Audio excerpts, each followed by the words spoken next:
નમસ્કાર વિદ્યાર્થી મિત્રો, સંત કૃપા વિદ્યાલય વતી હું વિભા ઉપાધ્યાય આપ સર્વનું હાર્દિક સ્વાગત કરું છું. ધોરણ 7 માં કાવ્ય છે 15 ગ્રામમાં તેનો અભ્યાસ કરવાનો છે. ખંડ કાવ્ય છે. પહેલા આપણે કવિ પરિચય મેળવી લઈએ. કલાપીએ લખેલું છે. એમનો જન્મ 1874 અને મૃત્યુ 1900 થયું. કવિ સુરસિંહ તખતસિંહ ગોહિલ. કલાપીનો જન્મ અમરેલી જિલ્લાના લાઠી ગામમાં રાજવી પરિવારમાં થયો હતો. લાઠી રાજ્યના રાજવી અત્યંત રુજુ અને સંવેદનશીલ વ્યક્તિ હતા. તેમનું મુખ્ય સર્જન કવિતા ક્ષેત્રે રહ્યું છે. કલાપીનો કેકારાવ તેમનો જાણીતો કાવ્ય સંગ્રહ છે. પાઠ્યપુસ્તકોમાં તેમની કવિતાઓ વખતો વખત સ્થાન પામતી રહી છે. કાશ્મીરનો પ્રવાસ તેમનું જાણીતું પુસ્તક છે. એ ઉપરાંત તેમણે પત્રો, નિબંધ, ડાયરી અને અનુવાદ વિષયક પુસ્તકો પણ આપ્યા છે. ગ્રામ માતા કલાપીનું સૌને સ્પર્શી ગયેલું આપણી ભાષાના નોંધપાત્ર ખંડકાવ્યો છે. સરળ ભાષામાં લખાયેલા કાવ્યમાં રાજાનું હૃદય બદલાતા સંકુચિત થતા ધરાનો રસકસ પણ કેવો બદલાઈ જતો હોય છે તેનું મનોરમ તથા હૃદયસ્પર્શી વર્ણન થયેલું છે. વિવિધ છંદો ઉપરાંત કલાપીનું કેવો પ્રશસ્ય કાબુ હતો તે પણ આ કાવ્ય વાંચતા સમજાય છે. સરસ મજાનું છે, આપણે વિગતે જોઈશું. શાર્દુલ વિકૃત છંદમાં લખેલું છે. ઉગે છે સુરખી ભરી રવિ મૃદુ, હેમંતનો પૂર્વમાં ગુરુ છે નભ સ્વચ્છ સ્વચ્છ દિશતી, એકે નથી વાદળી. ઠંડો હિમ ભર્યો વહે અનિલ સો, ઉત્સાહને પ્રેરતો, જે ઉત્સાહ ભરી દિશે સુખ ઉડી, ગાતા મીઠા ગીતડા.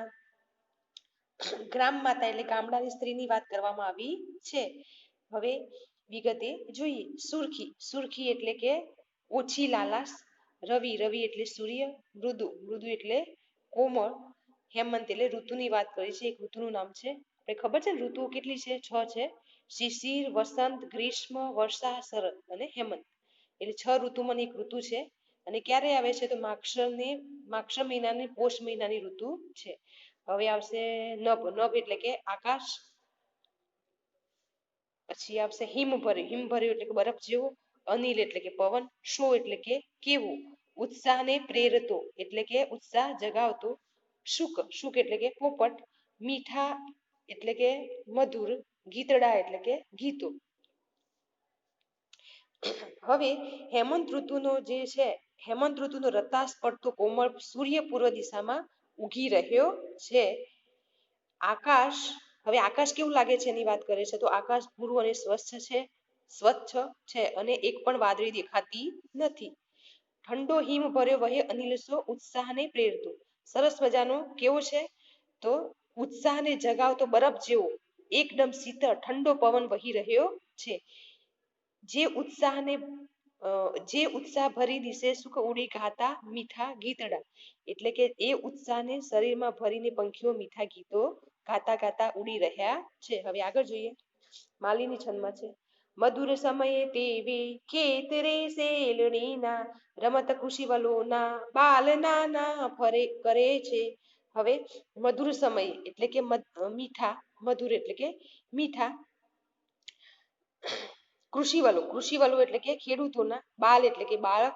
કમલવત, કમલવત એટલે કે કમળ જેવી લાલ અને કોમળ. નિજ, નિજ એટલે કે પોતાના. કર એટલે કે હાથ. તાત એટલે કે પિતા.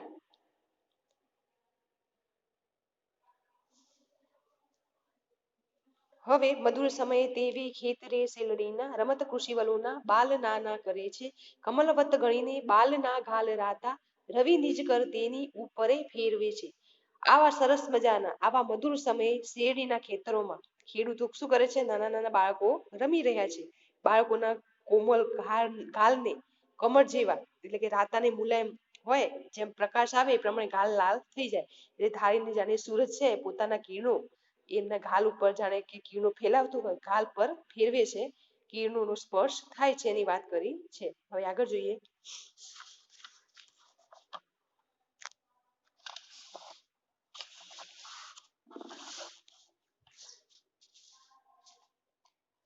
વૃદ્ધા માત અનુષ્ટુપ છંદ છે. વૃદ્ધા માતા અને તાત તાપે છે સગડી કરી, અહો કેવું સુખી જોડું કરતા એ નિર્મ્યુ દિશે. હવે ત્યાં જે છે સુખી સરસ મજાનું દંપતી છે એ સગડી પેટાવી અને શું કરે છે, તાપણી કરે છે, શરીરને શું કરે છે, તાપી રહ્યા છે. વાહ ઈશ્વર, કેવું સુંદર સુખી જોડું એટલે ખેડૂત દંપતી બનાવ્યું છે. વસંત તિલકા છંદ છે. ત્યાં દૂર દૂર નજરે ઉડતી પડે છે, ને અશ્વ ઉપર ચડી નર કોઈ આવે, ટોળે વળી મુખ વિકાસી ઉભા રહીને, તે અશ્વને કુતૂહલે સહુ બાલ જોતા. હવે એ સમય ત્યાં દૂર દૂર એટલે કે એ સમયે ત્યાં જે દૂર છે એ દૂર ઉડતી દેખાય છે. અશ્વ એટલે ઘોડા ઉપર બેસીને કોઈ નર એટલે કે કોઈ પુરુષ આવી રહ્યો છે. ઘોડા પર બેસીને કોઈ પુરુષ આવી રહ્યો છે. ટોળે વળી મુખ વિકાસથી ઉભા રહીને એટલે કે બાળકોના મોં વિકાસથી ઉત્સુકતાથી ટોળે વળી અને ઉભા છે. તે અશ્વને કુતૂહલે સહુ બાલ જોતા, અને કુતૂહલથી ઘોડા ઉપર કોણ આવે છે એ પેલા બાળકો છે, ખેડૂતોના બાળકો જોઈ રહ્યા છે. હવે બધા કાંતા છંદ છે. ધીમે ઉઠી શિથિલ કરને નેત્રની પાસ રાખી, વૃદ્ધા માતા નયન નબળા ફેરવીને જુએ છે, ને તેનો એ પ્રિયપતિ હજુ શાંત બેસી રહીને, જોતા ગાતો સગડી પરનો દેવતા ફેરવે છે. હવે વૃદ્ધા માતા જે છે, વૃદ્ધ માતા ધીમેથી ઉઠે છે, એ તેની આંખ આગળ શિથિલ હાથની શું કરે છે, છાજલી કરે છે, એટલે આંખ આગળ હાથ કરે છે. નબળી આંખો આમ તેમ ફેરવીને જુએ છે, અને જે આંખો છે કેવી થઈ ગઈ છે, નબળી થઈ ગઈ છે, અને આમ તેમ ફેરવી અને જુએ છે. એ સ્ત્રીનો પ્રિય પતિ હજુ શાંતિથી બેસી રહ્યો છે, અને પેલા ઘોડે સવાર પર જે બેસીને આવે છે પુરુષ, એને જોતા કઈક ગીતો ગાતો ગાતો તે સગડીની જે દેવતા છે એને શું કરે છે, અંગારા ઉપર તળે કરે છે, એટલે ઉપર નીચે ફેરવે છે. હવે આગળ, ત્યાં તો આવી પહોંચ્યો એ અશ્વ સાથે યુવાન ત્યાં, કૃષિક એ ઉઠી ત્યારે આવો બાપુ કહી ઊભો. હવે એટલામાં પેલો યુવાન છે ઘોડા સાથે ત્યાં આવી પહોંચ્યો. પેલો ખેડૂત શું કરે છે, ઉઠ્યો અને કહ્યું આવો બાપુ એવું કહીને ઊભો રહ્યો. હવે સાદુલ વિક્રીત છંદ છે. લાગી છે મુજને તૃષા જલજરી, દે તું મને બોલીને, અશ્વેથી ઉતરી યુવાન ઉભીને, ચારે દિશાએ જુએ, મીઠો છે રસ ભાઈ શેલડી તણો, એવું દયાથી કહી માતા ચાલી યુવાનને લઈ ગઈ, જ્યાં છે ઊભી શેલડી. હવે લાગી છે મુજને તૃષા એટલે કે મને શું લાગી છે, તરસ. તૃષા એટલે કે તરસ લાગી છે, તું મને થોડું જલ એટલે કે થોડું પાણી આપ એવું કહે છે.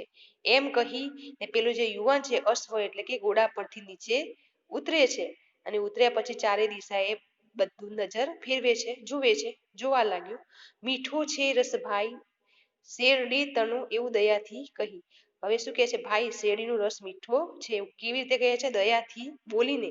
જે ગ્રામ માતા છે, ગામડાની જે સ્ત્રી છે પેલા યુવાનને કહે છે, પેલો યુવાનને શું કરે છે, પેલો યુવાનને શેરડીનો મોલ પાસે લઈ ગઈ, અને એવું કહી અને પેલા જે છે એ શું કરે છે, જે યુવાન છે એને શેરડીનો મોલ એટલે શેરડીનો જે પાક ઉગ્યો છે એની પાસે લઈ જાય છે. વસંત તિલકા છંદ છે.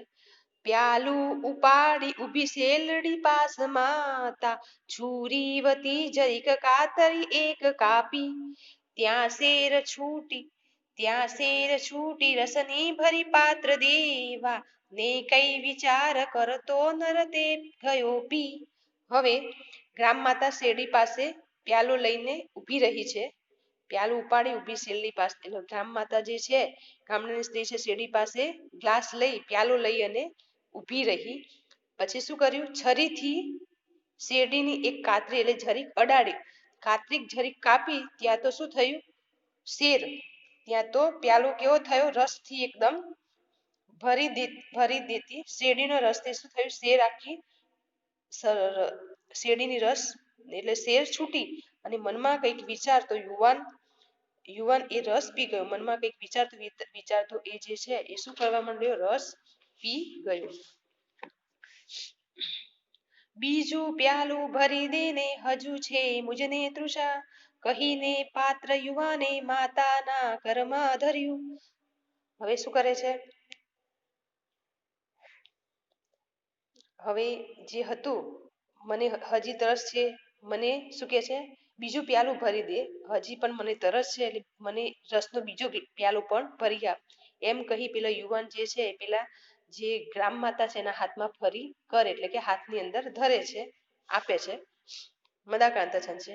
કાપી કાપી ફરી ફરી અરે કાતળી છે લડીની, એકે બિંદુ પણ રસતણું કેમ હાવા પડે ના, શું કોપ્યો કે પ્રભુ મુજ પરે આંખમાં આંસુ લાવી, બોલી માતા વળી ફરી છુરી ભાંકતી શેલડીમાં. હવે ગ્રામ માતા શું કરે છે, અનેક વાર શેરડીથી કાતરી કાપે છે પણ શેરડીના રસનું એક પણ ટીપું કેમ પડતું નથી. વારે વારે શેરડી પર ઘા કરે છે, જે રીતે શેર પેલા કરી તે રીતે ટ્રાય કરે છે પણ કઈ રસનું એક પણ ટીપું નીકળતું નથી. પેલી વૃદ્ધ માતા ગ્રામ માતા મનોમન વિચારવા લાગી, મનોમન વિચારે છે શું પ્રભુ, હે ઈશ્વર તું મારા પર કોપાયમાન થયા હશે, ગુસ્સે થયા હશે. આમ વિચારથી શું કરે છે, આંખની અંદર આંસુ લાવે છે અને આંસુ સાથે ગ્રામ માતા ફરી ફરી છરીથી શેરડીમાં ભોંકવા લાગી, ફરી ફરી શેરડીને ચપ્પાથી ભોંકવા લાગી. રસહીન ધરા થઈ છે, દયાહીન થયો નૃપ, નહીં તો ના બને આવું, બોલી માતા ફરી રડી. હવે જે છે શું કરે છે, ગ્રામ માતા અનેક વાર શેરડીની કાતરી કાપી, શેરડી રસનું એક પણ ટીપું પડતું નથી. પેલી વૃદ્ધ માતા મનોમન વિચારે છે શું પ્રભુ મારા પર ગુસ્સે થયા હશે. આમ વિચારતી આંખમાં આંસુ સાથે ગ્રામ માતા ફરી ફરી છરી શેરડીમાં ભોંકવા લાગી. કહો રાજા દયા વગરનો બની ગયો છે, અમારા રાજ્યની અંદર જે રાજા છે એ દયા વગરનો બની ગયો છે, કાં તો ધરતી રસકસ વિનાની બની ગઈ છે, અને ધરતી જે છે એ રસકસ વિનાની બની ગઈ છે, નહીતર આવું બને નહીં, નહીતર આવું કશું બને નહીં. એમ બોલી ગ્રામ માતા શું કરે છે, ફરી રડી. ત્યાર પછી ગ્રામ માતા જે છે એ રડે છે. હવે આગળ જોઈએ.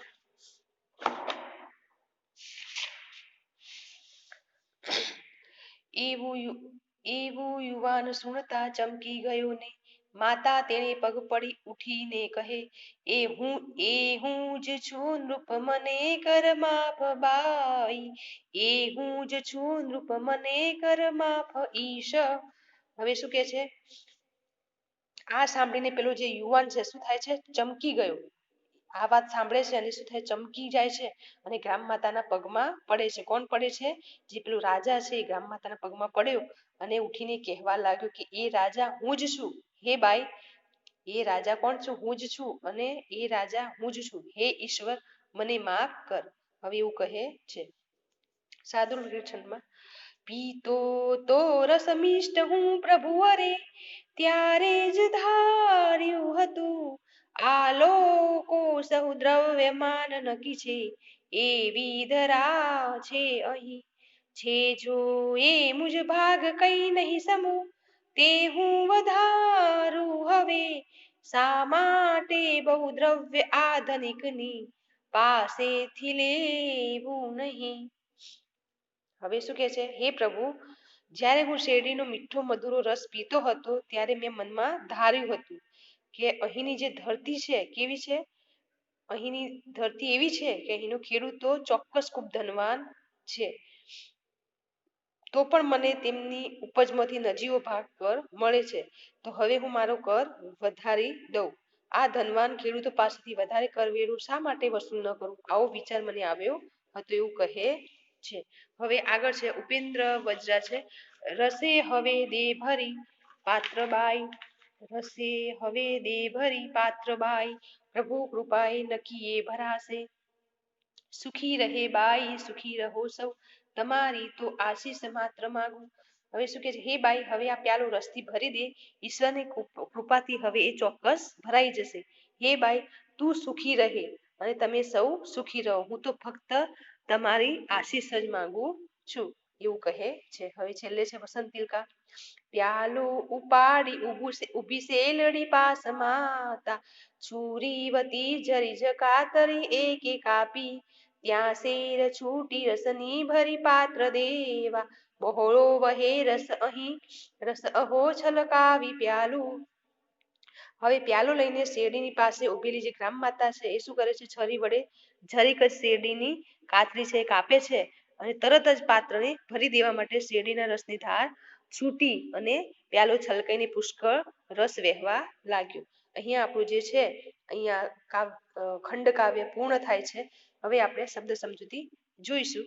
ગ્રામ માતા એટલે ગામડાની સ્ત્રી, સુરખી એટલે ઓછી લાલાશ, મૃદુ એટલે કોમળ, હેમંત એટલે ઋતુનું નામ, શિશિર છે, વસંત, ગ્રીષ્મ, વર્ષા, શરદ, હેમંત એ 6 ઋતુમાંની એક ઋતુ એટલે કે માગશર ને પોષ મહિનાની ઋતુ છે. અનિલ એટલે કે પવન, સો એટલે કેવો, ઉત્સાહ એટલે કે હોશ, આનંદ, ઉમંગ અને પ્રેરતો, હોશ એટલે આનંદ એમ, ઉમંગ ઉત્સાહ જગાવતો, ઋષિ વલોના એટલે ખેડૂતોના, કમલવત એટલે કમળ જેવું, નિજ એટલે પોતાના, કર એટલે કે હાથ, અહીં કિરણ છે, કરતા એટલે કરનારે, ભગવાને જગત રચનારને, વિકાસ એટલે પહોળા કરીને, કુતૂહલ એટલે કે આશ્ચર્યથી, કૌતુકથી, શિથિલ એટલે કે ઢીલા, વૃદ્ધાવસ્થાને કારણે અશક્ત, કૃષિક એટલે ખેડૂત, તૃષા એટલે તરસ, પાત્ર એટલે વાસણ, પ્યાલું, બિંદુ એટલે ટીપું, હાવા એટલે હવે, રસહીન એટલે રસ વગરની, દયાહીન એટલે દયા વગરનું, નૃપ એટલે કે રાજા, ઈશ એટલે ઈશ્વર, મિષ્ટ એટલે મીઠો, દ્રવ્યમાન એટલે કે શ્રીમંત, ધનવાન, ધરા એટલે ધરતી જમીન, કાતળી એટલે શેરડીના સાઠાનો નાનો ટુકડો. હવે ભાષા સજ્જતા આપણે જોઈશું. તો નીચેના વાક્યો વાંચો. સવારનો સૂર્ય સુંદર લાગે છે. બીજું વાક્ય છે કોમલને ઉદ્યાનમાં રહેવું ગમે છે. એટલે પહેલા સવારનો સૂર્ય સુંદર લાગે છે, કોમલ નામની છોકરી છે ઉદ્યાન એટલે બગીચામાં રહેવું ગમે છે. ઉપરના વાક્યો કોઈ હકીકત કે વાસ્તવિકતાનો નિર્દેશ કરે છે, તેથી તેમને નિર્દેશાર્થક વાક્યો કહે છે. આવા 5 નિર્દેશાર્થક વાક્યો પાઠ્યપુસ્તકમાંથી શોધીને તમારે લખવાના છે. તો સવારનો સૂર્ય કેવો લાગે છે, તો સુંદર લાગે છે. તો એ રીતે તમારે લખવાનું છે. એટલે કે આ વાક્યમાં હકીકતનું સીધું કથન છે. જેમાં હકીકતનું સીધું કથન છે, હકીકત છે બરાબર, તો હકીકતનું સીધું કથન કે નિવેદન હોય તેને નિર્દેશનાત્મક વાક્ય કહે છે. નિર્દેશાર્થક વાક્યને અંતે પૂર્ણ વિરામ મૂકવામાં આવે છે અને વિધાન વાક્યને કેવું બનાવવામાં આવે છે, સાદું વાક્ય પણ કહેવામાં આવે છે. હવે વિગતે આપણે જે છે અભ્યાસ એનું જે 4 છે MCQS એનો અભ્યાસ કરવાનો છે. નીચેના પ્રશ્નોના ઉત્તર માટે આપેલા વિકલ્પોથી સાચો ઉત્તર શોધીને તેનો ક્રમ અક્ષર પ્રશ્ન સામેના બોક્સમાં લખવું. આ કાવ્યમાં ગામ માતા એટલે ખેડૂતની પત્ની, ગરીબ સ્ત્રી, ખેતી કરનાર સ્ત્રી કે યુવાન સ્ત્રી, તો આમાં કયું આવશે, તો આમાં પહેલા ક આવશે, ખેડૂતની પત્ની. હવે બીજું છે ઘોડે સવાર યુવાને ગ્રામ માતા પાસે શું માગ્યું, ઘર માગ્યું, શેરડી માગી, શેરડીનો રસ માગ્યું કે પાણી માગ્યું. તો આમાં કયું આવશે, તો શેરડીનો રસ ના પહેલા માગે છે, આવીને શું માગે છે, 4 પહેલા વિચારવાનું. તો ઘર છે ના, શેરડી પણ માગતો નથી, આ 2 વસ્તુ છે નહીં, શેરડીનો રસ અને પાણી. એ પહેલા પાણી માગે છે પછી શેરડીનો રસ માગે છે, એટલે સમજી વિચારીને લખવું પડશે. તો આમાં કયું આવશે, ઘરનું ઘ આવશે, પાણી આવશે બરાબર. હવે આગળ, આ કાવ્યમાં કર્તા શબ્દ કયા અર્થમાં પ્રયોજાયો છે. તો આ કાવ્ય છે એની અંદર કર્તા શબ્દ કોના માટે પ્રયોજાય છે, કોને ઉદ્દેશીને વાપરવામાં આવ્યું છે, તો ક વ્યાકરણ, ખ ભગવાન, કંઈક બનાવનાર અને શેરડી પકવનાર. તો આમાં કયું આવશે, આમાં ખ આવશે, ભગવાન માટે. કર્તા એટલે કે ભગવાન માટે પ્રયોજાયું છે. શેરડીનો રસ પીતા પીતા રાજા શું વિચારે છે. જ્યારે શેરડીનો રસ પીવે છે ત્યારે રાજા શું વિચારે છે એની વાત કરે છે. તો રસ કેટલો મીઠો છે, બીજો રસ માગી પીવાનું વિચારે છે, શેરડીના પાક વિશે વિચારે છે, વૃદ્ધ સ્ત્રી વિશે વિચારે છે. તો આ 4 માંથી કયું આવશે, ઓપ્શન વિચારવાનું. રસ કેટલો મીઠો છે બરાબર, એના વિશે વિચારતો નથી. બીજો રસ માગી પીવાનું વિચારે છે, તો આ પણ નથી. વૃદ્ધ સ્ત્રી વિશે વિચારે, શેરડીના પાક વિશે વિચારે છે. સરસ મજાનું એક જ ચપ્પુથી શેરડીનું કરે છે ઘા એટલામાં આખું ભરાઈ જાય છે એટલે આમાં ગણપતિનું ગ આવશે બરાબર. હવે પ્રશ્ન નંબર બીજો છે નીચેના દરેક પ્રશ્નનો એક એક વાક્યમાં ઉત્તર લખી તમારે જાતે લખવાના રહેશે એટલે 5 પ્રશ્નો આ પછી એનું સ્વાધ્યાય છે એ પણ તમારે લખવાનું રહેશે બરાબર. અહીંયા આપણું જે છે આખું સ્વાધ્યાય પ્રશ્ન બીજો છે એના 5 પ્રશ્નો અને આખું સ્વાધ્યાય જે છે એ લખવાનું રહેશે બરાબર. Okay thank you.